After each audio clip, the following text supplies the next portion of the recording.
I suppose I should take a moment and discuss, really, what this film is about. Fate. A deeply personal force for the Viking, and the single commonality between men and gods. It is said 3 Norns live at the Well of Urdir, and it is them that spin the fate of all. And to cut that thread that has been spun, one must willfully complete said thread. Walk the path. This scene acts not only as vital exposition, but a callback.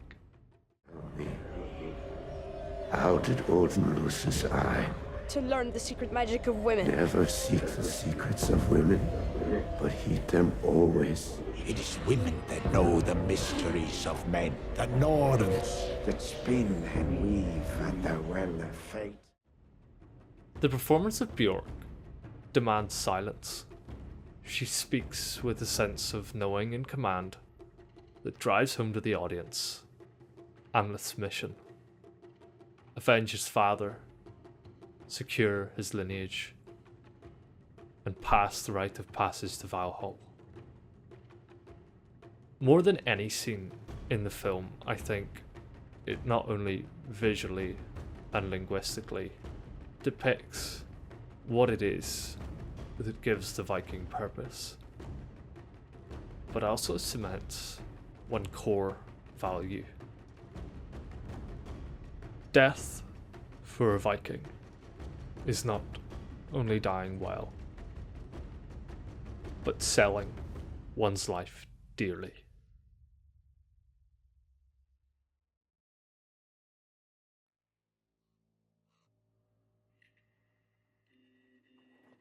The forging of the sword is the first of 2 sequences to use a circular shot structure to both add and then relieve tension in a satisfying way. The film grapples with the concept of a named sword, in this case Draugr or undead, a spirit with business undone. And so is the rite of passage revealed.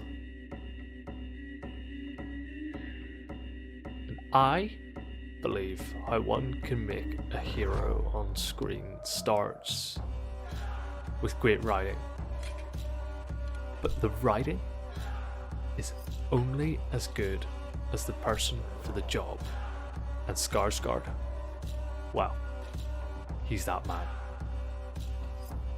Over the course of the film, he provides the audience with a canvas unto which he paints what it means to be a man in Old Norse culture. Is Amleth a perfect man? By the standards of the Norse, I would say he's close.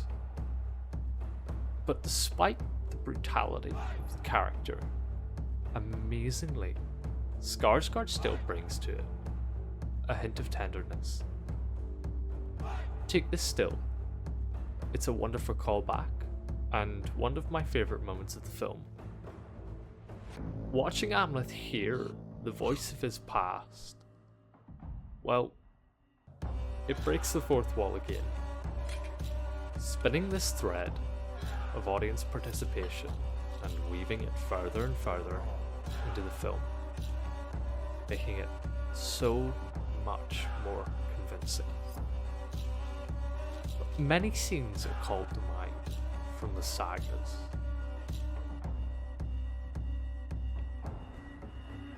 The forging of Mjolnir, and from other literature that I am so fortunate to have been exposed to. The Broken Sword by Paul Anderson, maybe The Flame of the West for all my Tolkien heads.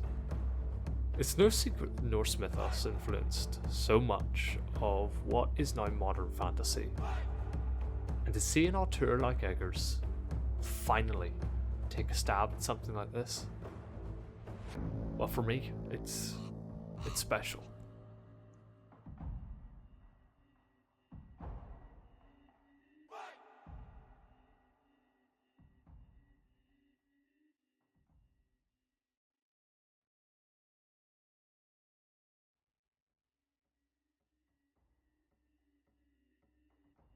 Tonally, this scene does something very interesting. It takes that brutal and unforgiving style of the raid sequence and mixes it with the dark comedy of the sagas, making it for me just amazing.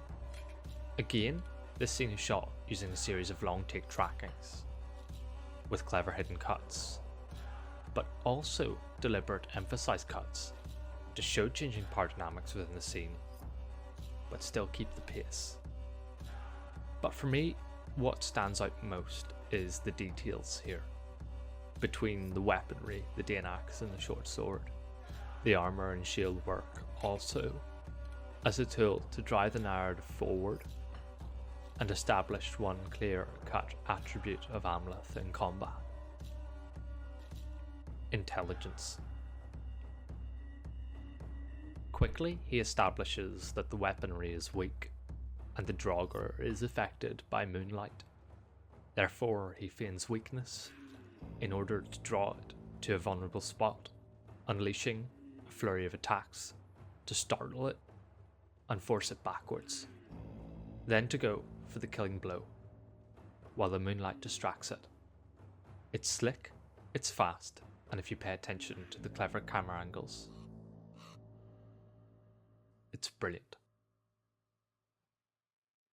But the way Skarsgård acts this scene solely through body language and facial expression is just another example of why he is so well fitted to the job at hand, and gives an incredible insight into his working relationship with Eggers, the kind of rapport and communication that allows them to bring these incredible scenes to life.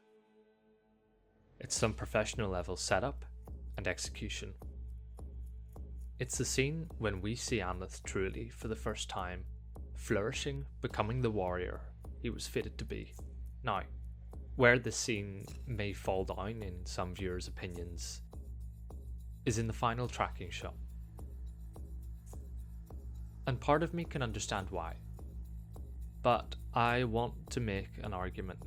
Cut this moment of light humour from the film and notice how afterwards the narrative travels relentlessly and unapologetically to an utterly defeating finale.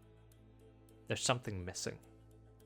The whole reason this story works is because it's able to juggle the dark comedy with the utterly depressing reality.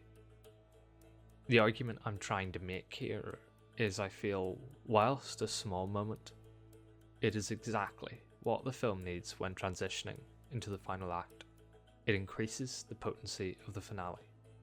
I mean, watch films like Seven Samurai and tell me that the lighter moments in the middle of that film don't impact on the devastating blow thrown at the audience in the ending. When you cut that out, you kill the humanity. Never mind the situation, people will always find a way to laugh.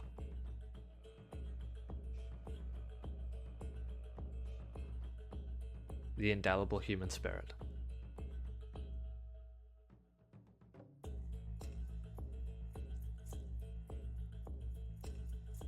As we enter the final act, the payoff, there's a real duality for me.